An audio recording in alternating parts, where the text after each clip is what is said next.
How's it going, YouTube? It is Docky or Docky Style Gaming, and we are back at it with another Anthem video for you all today. Now, this one is a little later than I wanted it to be. Weather conditions, power outages, things happen, and I wasn't able to get it out as soon as I wanted to, but I still wanted to be able to drop this Anthem video for you all today, so that's exactly what I'm going to do. So in this video, we are going to be talking about Fort Tarsus, its origin, and its purpose in the game of Anthem, and we'll be talking about some of the factions and some of their motives in the game as well. And most of this information is going to be coming straight from EA's official Anthem site from some of the new articles that were posted right after PAX. So I'm going to be breaking all of that down for you in this video today. So without further ado, let's get straight into this new information. So first we'll start with Fort Tarsus, and the way that the article describes Fort Tarsus in a brief summary. Fort Tarsus is your home in the world of Anthem, but it is also so much more. As one of humanity's fortified settlements, it brings all walks of life together in a space where royalty and scoundrels can rub elbows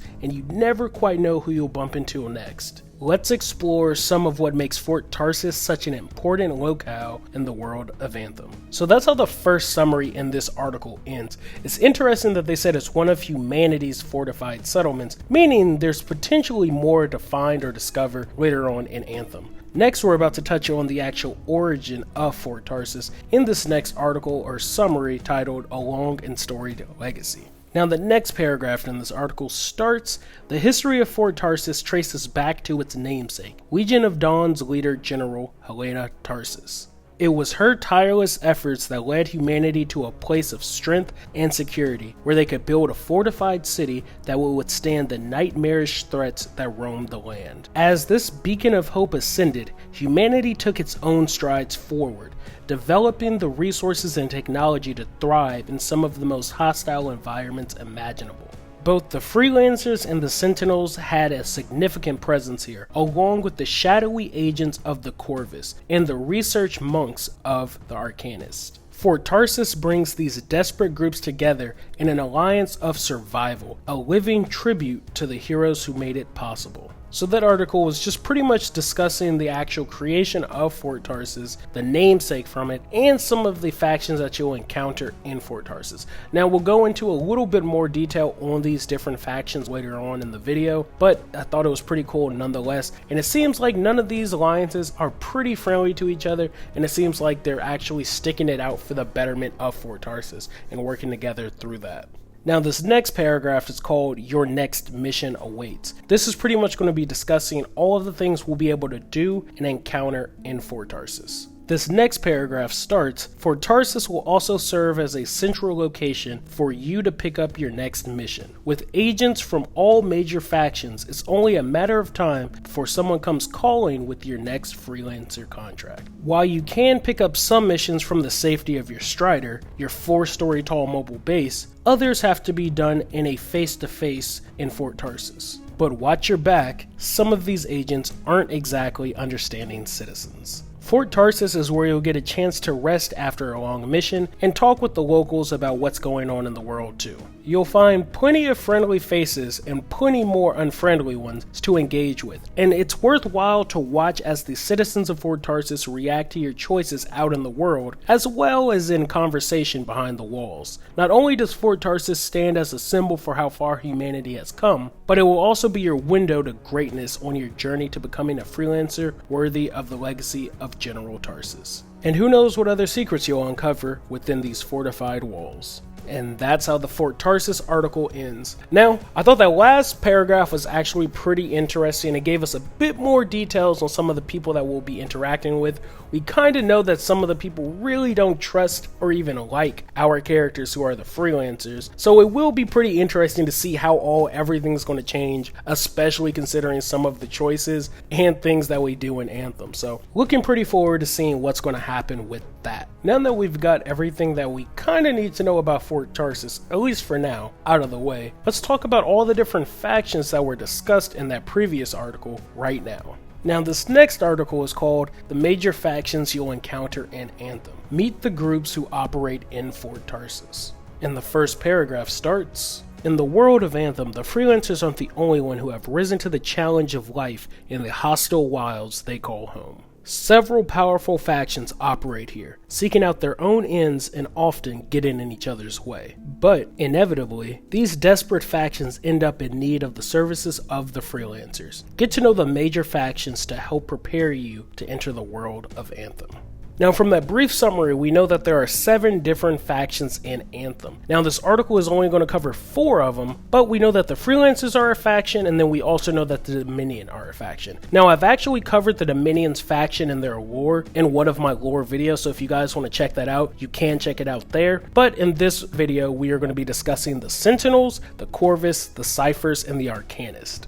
So first, let's start with the law-abiding Sentinels. The Sentinel summary starts, the Sentinels are the chief upholders of the law throughout the city and settlements of Anthem. Not just Fort Tarsus, interesting. They believe in justice and order above all else, and see themselves as the protectors of the people from the chaos of the outside world. In the eyes of the Sentinel leadership, the Freelancers are a ragtag outfit whose fierce independence make them unreliable. And that's how the summary for the Sentinels end. So interesting that they already don't trust the Freelancers, but even more interesting that they're not just protectors of Fort Tarsus, but other settlements in the game. So it'll be interesting to see how that plays out later on down the road of Anthem's life. Next, we're going to touch on the sneakier faction, the Corvis. Their summary starts, an extensive network of intelligence agents, spies, and diplomats. The Corvis' main goal is to scout out threats and remove them without direct confrontation.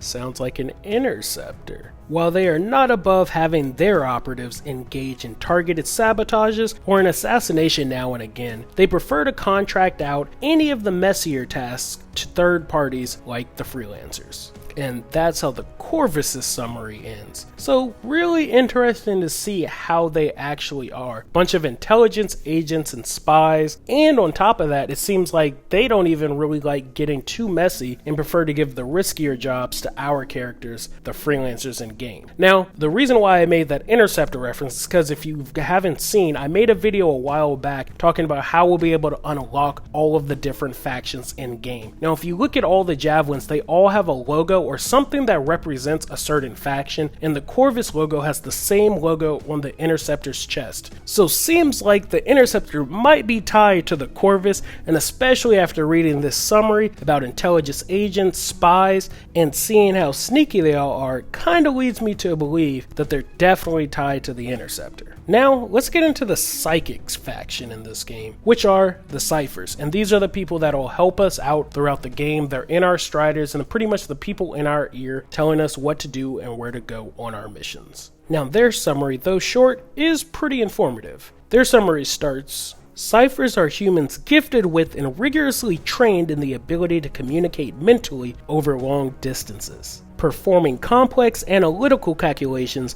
and processing incredible amounts of information. They serve in support roles to Lancers, providing information and analysis during expeditions. And that's how the article for the Ciphers end. Now, currently we know that there are 2 Ciphers in the game that are our Ciphers, which is Faye and Owen. Now, Faye is said to be one of the best and smartest of the Ciphers, while Owen is kind of the undergrad, or they compared him to the community college level Cipher, whereas Faye is the Harvard level Cipher. So I wonder if we'll actually be able to see the true extent of these Ciphers in the game, or if they're merely just going to be story-focused roles or our eyes in the sky. And then the last faction to be discussed are the Arcanists, the ones that are actually tied to the Storm. The Arcanist summary starts, scientists, mystics, who have dedicated themselves to researching the mysteries of the world of Anthem. The Arcanists research both the natural frontier as well as the technological. Their ultimate goal is to gather, categorize, and preserve the complete knowledge of humanity. Their tireless promotion of knowledge and teaching has been directly or indirectly responsible for much of the technological advances of this world. And that's how the Arcanist article ends. Now, it's pretty interesting to see that they're the reason for most of the technological advances in Anthem. Now, we kind of already knew because of another video I've made previously, again on how most of our Javelins will be obtained. We know that the Dominion are the reason the Storm were created. Now, we know that outside of the Dominion, the Arcanists are the only other faction that know how to create the Storm Javelins. So it's pretty interesting to see that on top of building that type of Javelin, they're also known for being responsible for a lot of the technological advances in Anthem. So I wonder how much more they actually have done or contributed to the world of Anthem, and if we're going to find out even more of it later on in the game. Now, the outro of the article is talking back to us, the freelancers. It says, your journey into Anthem will take you through encounters with all of these factions in Fort Tarsus. Making connections with each will help you acquire new missions and contracts to fulfill, rebuilding the renown of the freelancers. And then that's the end of the article. Now, I've kind of covered some of the other factions and I went more into detail about the origin and the creation of some of the factions in older videos that I'll probably link in the video description if you guys want to check those out as well, along with the Dominion faction lore, because that is another faction that wasn't even touched on here, but I did cover a lot of that information in one of my previous videos on factions. Now, it's pretty interesting to see some of the things that we're going to encounter in Anthem at Fort Tarsus, and even some of the interactions and a bit more lore and depth into what to expect from some of these factions in the game. Now, I'm of course extremely excited to see what's going to come next, but I still do wonder what that 7th faction is, and I wonder if they're going to unveil it later on down the road, or if we'll have to actually wait for the release of Anthem to find out. So, that's all I got for this video, guys. Thank you all for watching. You guys are the best. We're about to hit 3K subs, which is crazy. Again, if you haven't already and this is your first time on a video, go check out my giveaway video. On the 6th, we'll be announcing the winner of that video for Anthem. And if we hit 3,200 subs by the 6th of October, we'll be doing a second winner for an Anthem game giveaway. So again, thanks you all for watching. Thanks for the love. Thanks for the sub. I'll catch y'all on the next one. Peace.